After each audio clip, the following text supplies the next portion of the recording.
Luke Abrams pulled into his designated parking spot at work and waited for the Grateful Dead's song Ripple to finish playing before he turned off the car and opened the door. He looked up at the neon sign above the building's entryway and felt a sense of pride at seeing Abrams Manufacturing above the doorway. The security guard at the door greeted him as Luke made his way to his top-floor corner office. It had been 10 years since Luke had developed an efficiency control and monitoring instrument for HVAC systems, which had now captured 80% share of the controls market. They had developed many other control and measurement systems in the years after, but this remained the cash cow and gave him and his employees a very good living. He had developed a profit-sharing system 5 years ago that had helped him motivate and retain excellent employees, and with the profits driven by their various patented instruments, each employee enjoyed a 401k with 100% match to 6%, and a 15% profit-sharing year-end distribution. In the exceptional years, they could also get a 10% after-tax take-home bonus.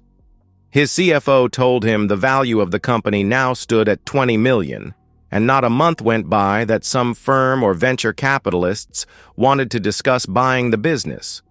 Luke wasn't interested as he loved the work, the business, his team of people, and he saw no reason at this young age to cash out.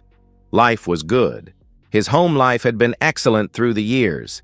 He and Becky, his wife of 14 years, had struggled at first when he started up the business, but now lived very comfortably. Becky worked part-time as a marketing consultant and many times worked from home. She was a tall 5'8" with fiery red hair and an incredible body. Her friends would bemoan the fact that her breasts and figure were perfect and that she had the bonus of legs that went on for miles. Their intimate life had been really good, although Luke had noticed a definite reduction in the last 6 months, from 3 to 4 times weekly to just 1 time per week.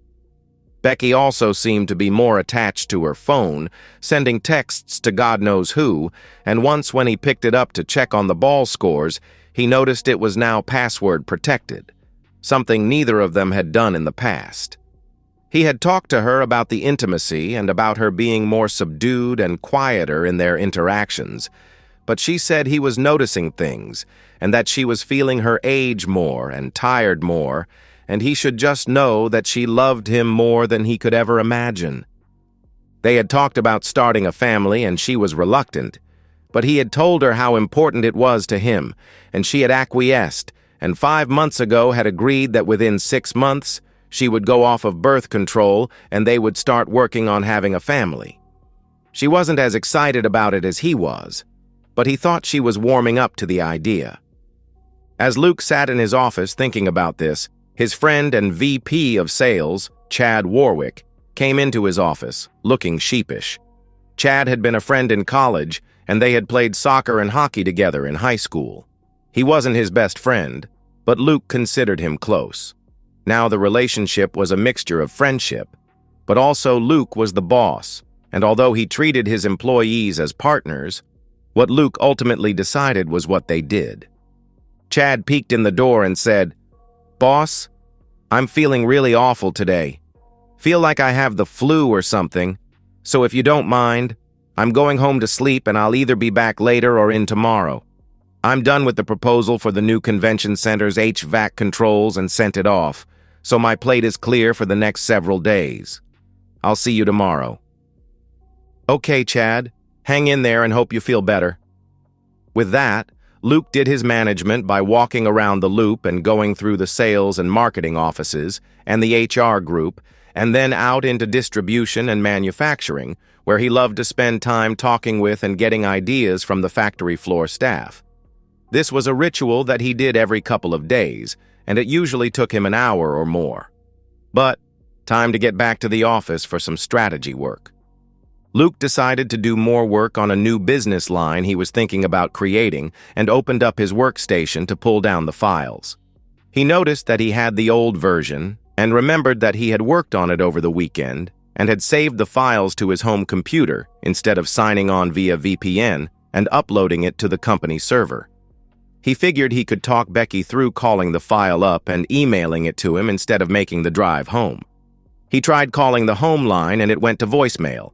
He tried calling Becky's phone and it was turned off, which he found strange given it was a workday for her. Well, he thought, guess I make the 20-minute drive. Luke was enjoying the weather and some good tunes on NPR when he turned onto his block and drove up to his house. He noticed a car in the driveway that looked familiar, and it didn't take him long to figure out that it was his friend Chad's Lexus. Luke parked on the street and walked up the drive and quietly opened the front door. The first floor was quiet, and no lights or radio were on. Becky wasn't in the study at her desk.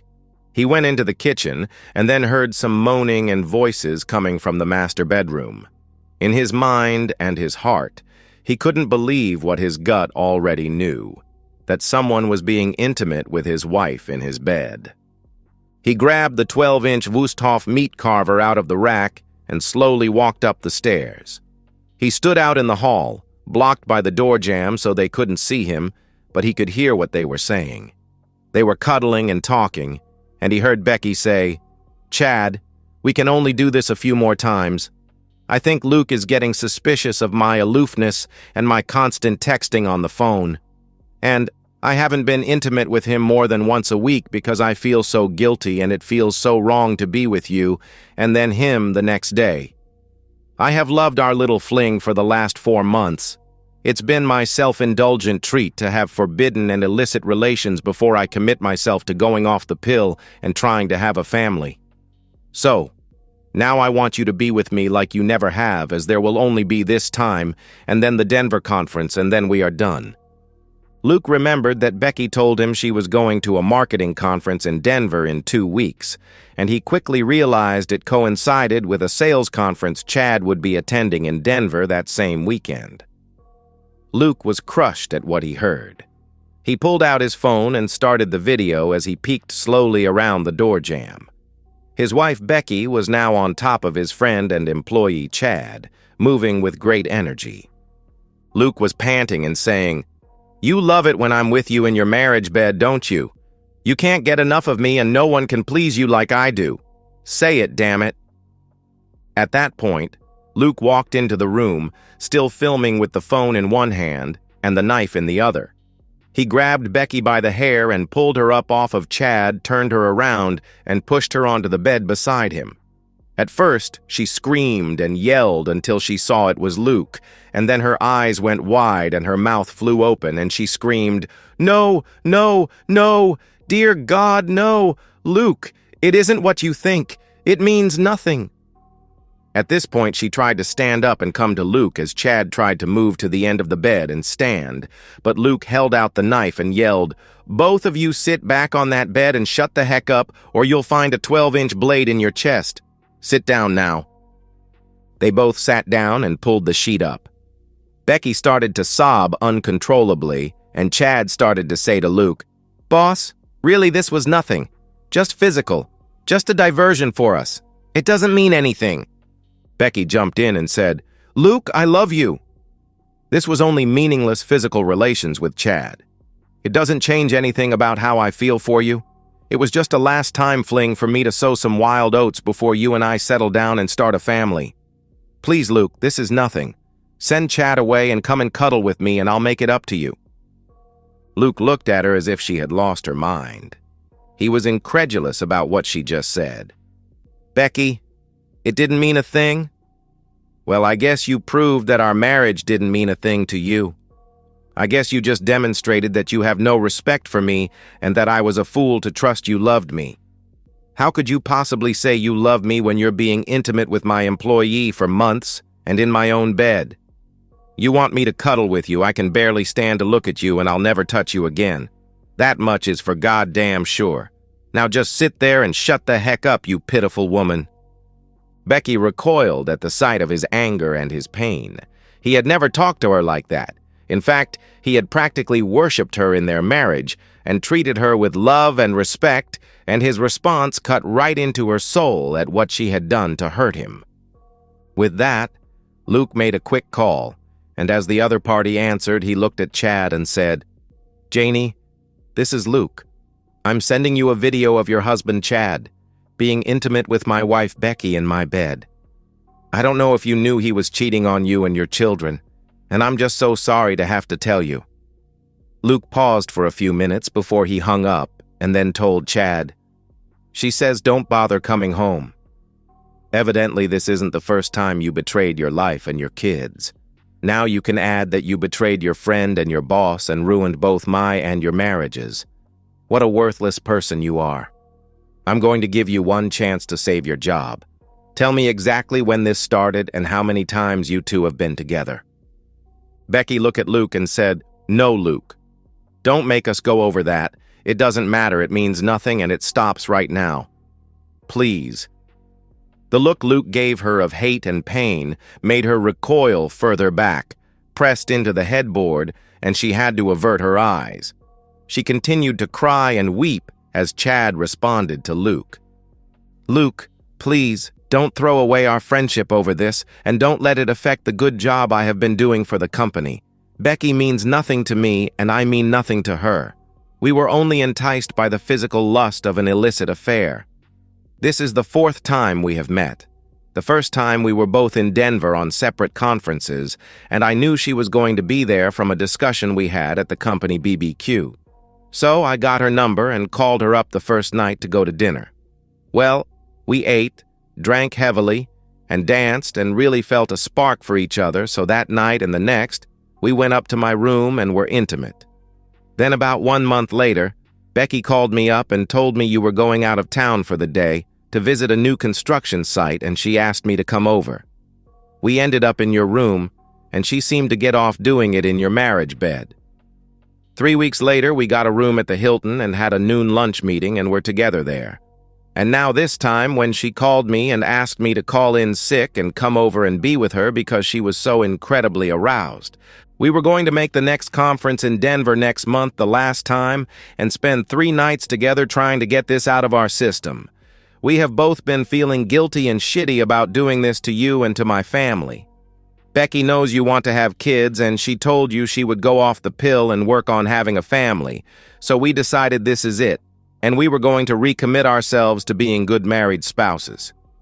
I'm so sorry, Luke. Looking back, I knew this was so wrong, and now I have destroyed my marriage and possibly your marriage and my career unless you can forgive us." Becky looked at Luke and said, "Yes, Luke. I was so caught up in the excitement of a clandestine affair.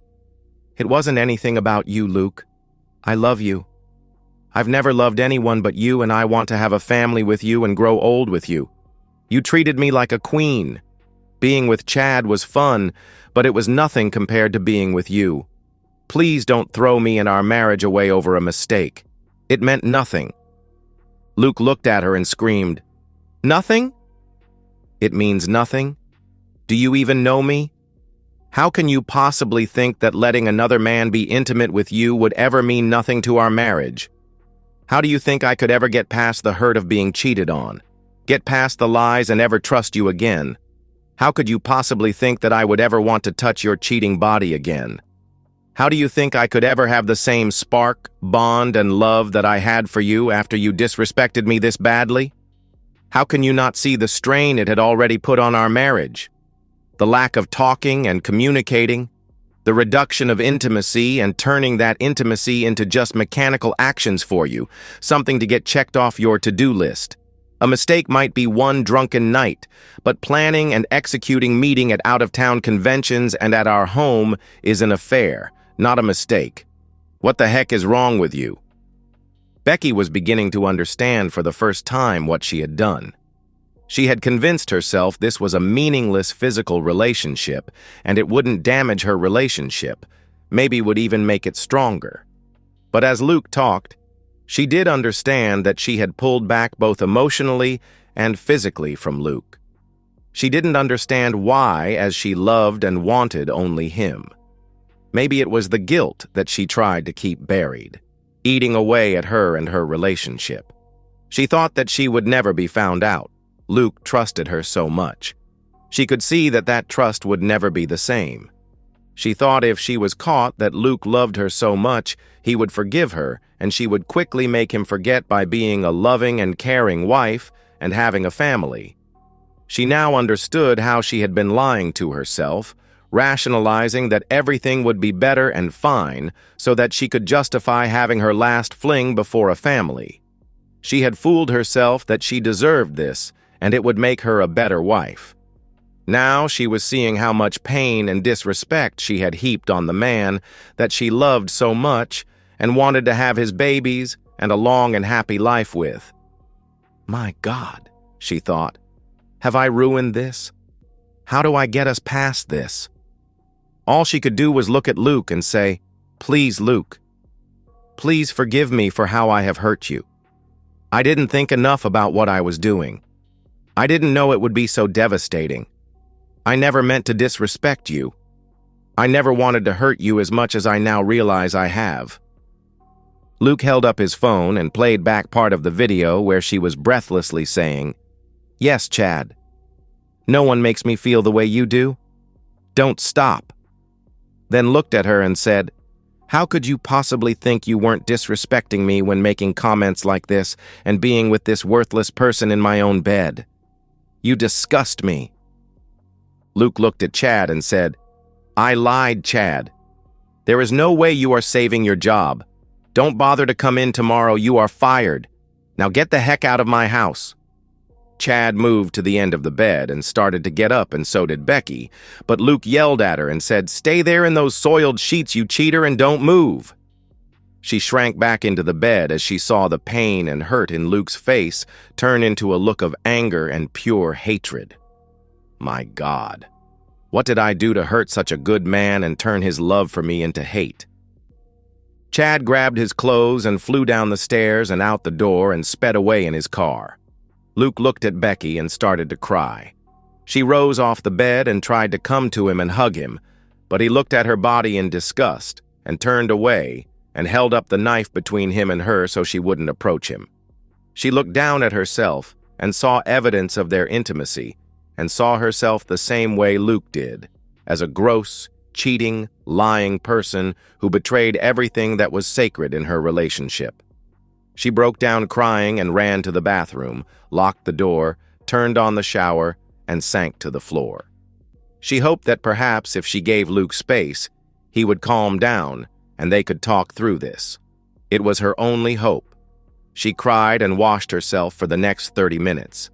When she had washed herself and dried off with a towel and put on her robe, she quietly opened the bathroom door, worried about another torrid yelling attack from Luke, and knowing she deserved every bit of it. But the room was quiet. She peeked out into the hallway, and the house seemed quiet. She yelled out, "Luke, I'll make up the spare bedroom for you and stay away from you for as long as you want until you calm down enough to let me talk to you and explain my actions and beg for your forgiveness." She heard no response. She turned back to the master and saw that Luke's dresser drawers were opened and empty, and most of the clothes in his closet were gone. The 2 large suitcases from the closet were gone. She then turned around and saw the 12-inch butcher knife buried to the hilt through her pillow and into the mattress. She realized Luke was gone and could only hope he would stay safe, not harm himself, and take her calls when he calmed down in a day or two. She walked into the spare bedroom, threw herself on the bed, curled up into the fetal position, and cried herself to sleep. Luke went to his office and ended up spending a very restless night on the couch in his attached conference room. He notified HR and security about the termination of Chad. Later that morning, Chad did show up on site, assuming that Luke had cooled off and fired him only in the heat of the moment. But Chad was surprised when security took his badge and escorted him out to his car and told him that if he were to show up on site again, the police would be called. Luke spent a couple of hours at his desk, in isolation, pondering where to go from here. He knew himself so well that even given the depth of his love for Becky, the marriage was over. He could never feel the same spark of joy for her, the trust in her, and the profound sharing of his heart and soul with her, and that meant the marriage would be a fiasco, never able to come close to what they once had. Call it pride, call it hurt, anger, or jealousy. It didn't matter what you labeled it. He had been so disrespected that he knew she couldn't really have the love and connection to him that he deserved and wanted in a life partner. Moving forward with a plan for kids and family would be folly. It was over. Luke called in his CFO, and they went through 4 hours of very detailed discussion about the value of the company and what Luke had decided to do. His right-hand financial man was stunned after hearing about Chad and Luke's wife, Becky. He pleaded with him to not do anything rash, to allow his anger and pain to subside for a few weeks and then decide what he wanted to do. But Luke's mind was made up. Becky woke up that morning, and the pain and hurt that she had seen in Luke's face quickly descended on her as she became fully conscious. My God, how could I have been so stupid? Some mediocre physical relations with someone I barely like, much less love, may have destroyed my marriage to the only man I really have loved. What is wrong with me? She was determined to fix this, to get Luke back, to get them both back to the way they were before she was stupid enough to have an affair. She was sure that Luke loved her so much he would never leave her. Even though she had promised him some time to sort himself out before she contacted him, she couldn't keep herself from calling his cell. It immediately went to voicemail, so she left him a message. Luke, I am so very sorry. I love you so much, and I know I have hurt you, and I am so ashamed. But Luke, you love me and I love you, and we can get past this. I will do anything you want to make this go away. I promise I will be the best wife and mother you could hope for. Please come and see me or call me. I need you. Please talk to me, Luke. There was no reply from Luke that day or the next day. The third day she called his office and got his executive administrator, Brenda. Brenda was very close to Luke. Idolized him, in fact, and Luke had confided in her what had happened between Chad and Becky. Brenda picked up the call from Becky and told her in no uncertain terms that Luke was busy, had instructed her to not put through any personal calls to him, and that he would appreciate being left alone until he was ready. Becky assumed she meant ready to talk, but she hadn't really said that. Well, for now, Becky knew that Luke needed time and had asked for time. Becky got a call from Chad and now knew that Luke had indeed gone ahead with the termination of his job. She also heard that Chad's wife had kicked him out and he was back staying with his parents. He hinted that he would like to come over and talk to Becky about getting Luke to forgive them, but she told him to get lost and that she never wanted to talk to him again. She was putting a lot of the blame on him, although subconsciously she knew she was kidding herself, and she was just as guilty, if not more, than Chad. She still couldn't wrap her head around why she really did it and how stupid she could be to jeopardize everything she had with Luke. Becky gave Luke a week and then couldn't stand it anymore. She called his cell, but it immediately rolled to a recorded message saying the number was no longer in service. She called his office and was told that Luke would not be available and she should stop calling. That was too much for her to take. She had to go on the offense. She had wanted to keep her affair private, hoping and assuming that Luke wouldn't want family and friends to know he had been cheated on by her. But now she started to call all of his friends and ask if they knew where he was staying and what he was thinking. All of them simply told her that they had nothing to say to her and that Luke had told them it was a private issue between him and her. The way they treated her with such little respect and empathy made her understand that Luke had likely told them about her affair, and this added to her shame and sadness. Becky finally called Luke's parents to see if maybe he was staying there. But when they picked up the phone and she identified herself and said, "Hi," they hung up on her. She called again and they let it roll to voicemail. She got in her car and drove to Luke's manufacturing company and persuaded security to let her into the lobby. They called down Luke's executive assistant, Brenda, and she walked up to Becky and asked her bluntly what she wanted. Becky was close to tears and said, "I want my husband to come down here and talk to me right now. He needs to respect his wife enough to talk to her and enough to let me explain." Beth just looked at her and said, "He needs to respect his wife, just like she respected him and their marriage? Maybe you need to think a lot harder about what you have done. Regardless, Luke no longer works here. He has sold the company and left the area and has been very specific about not forwarding any information on his current state, well-being, or location to you. Now please leave or I'll have security escort you off the premises." Becky rushed home in total confusion. Sold the company? He would never do that. Left the area? Why wouldn't he talk to her? She got on her email and tried to write him a long letter of apology, but when she sent it to both his personal and work email addresses, it bounced back as an invalid address. She tried his parents again, but they had blocked her number. She went back up to the spare bedroom and collapsed on the bed. For the next 4 weeks, Becky lived like a zombie. She had heard nothing from Luke, no word on where he was or how he was dealing with their marriage. In her frustration, she hired a private investigation firm, and they eventually sent her a report with limited information. They told her that Luke had sold his company, and although the exact price wasn't public, it was estimated to have gone for over $20 million. They told her that he had closed all of Becky and his joint accounts and credit cards, canceled his phone and internet and email, sold all of his possessions of value, and had evidently left town. They told her that Luke had paid off the mortgage to the house and put the deed in her name. They had been unable to get any of his friends, workmates, or relatives to tell them anything about his location or how to contact him. 8 weeks after Luke had left, a man came to the front door and handed Becky a manila envelope. She could see it was Luke's writing on the address label, and she ripped it open hoping for some information. The first thing that fell out as she opened the envelope was his wedding ring, then some documents, and then a photograph that was cut into strips. As she pieced together the photograph, she quickly saw it was their wedding portrait that had been sent through a shredder. She broke down and cried for several minutes until she was able to open the rest of the contents of the envelope. There were legal documents and a written letter. There was also a USB stick in the envelope. She grabbed the letter and began to read it. "Becky, I know you wanted to see me, talk to me, and you were confident that we could get past your affair.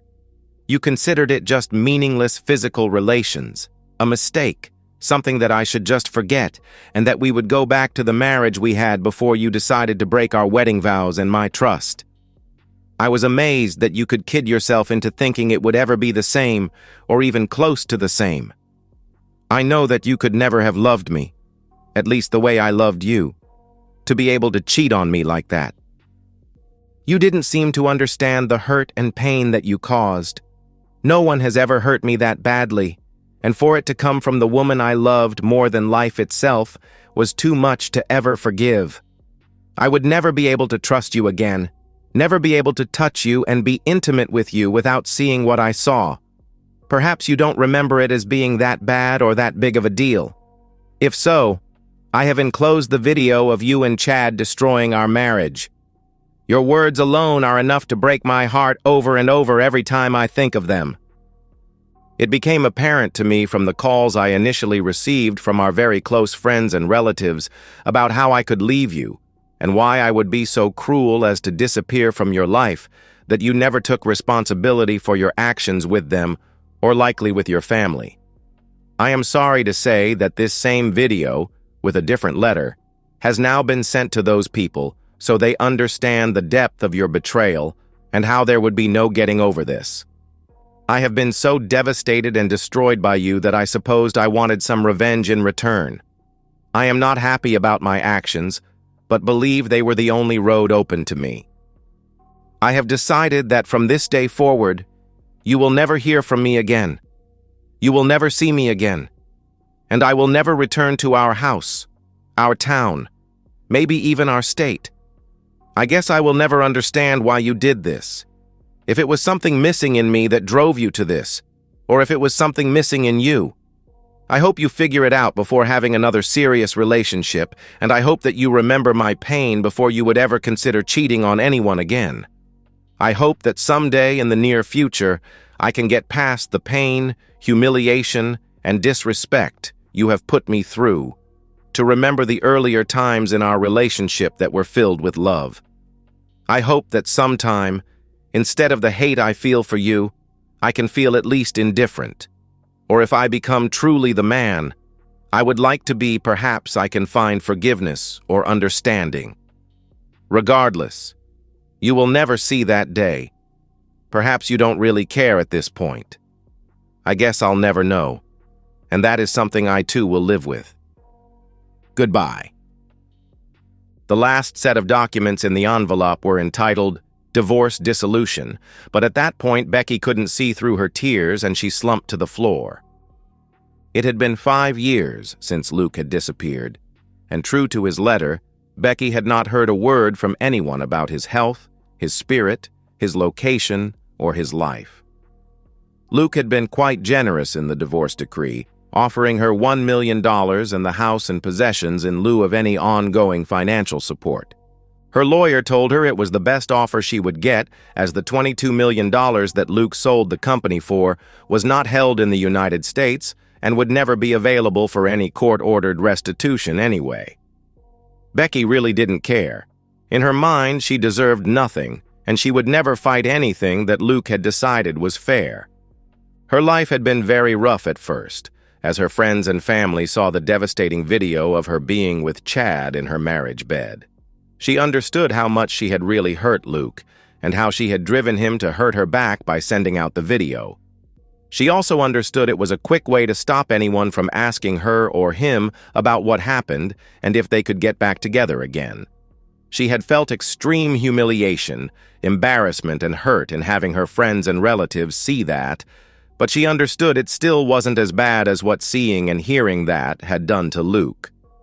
She lived with her shame, and at her parents' urging, had decided to go to a therapist to work on her sorrow and her depression and try to turn her life around from the gloom that hung on her like a coat and affected her in every aspect of her life.